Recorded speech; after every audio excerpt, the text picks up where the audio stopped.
সাভারে পুলিশের পৃথক অভিযানে গাঁজা ও হিরোইন সহ নারী ও পুরুষ মাদক ব্যবসায়ী গ্রেপ্তার। ফয়জুল ইসলামের রিপোর্টে বিস্তারিত।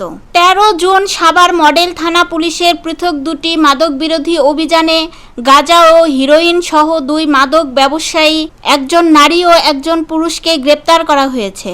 প্রথম অভিযানে গোপন সংবাদের ভিত্তিতে সাভার থানার একটি বিশেষ দল আমিনবাজার বড়দেশি বৈশাট্টাক এলাকায় অভিযান চালিয়ে রেহনা বেগম নামে এক নারী মাদক ব্যবসায়ীকে গ্রেপ্তার করে। তিনি মৃত আব্দুল গফুর মোল্লার কন্যা এবং মৃত শফিকুল ইসলামের স্ত্রী। ভাসমান জীবনযাপনকারী রেহনা বর্তমানে বড়দেশির আজগর মেম্বারের বাড়িতে ভাড়াটিয়া হিসেবে বসবাস করছিলেন।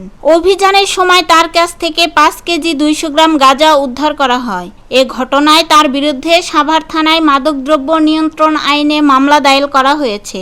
একই দিনে অপর একটি অভিযানে একই এলাকা থেকে মোহাম্মদ কবির হোসেন নামে এক পুরুষ মাদক ব্যবসায়ীকে ১০ গ্রাম হিরোইন সহ গ্রেপ্তার করে পুলিশ।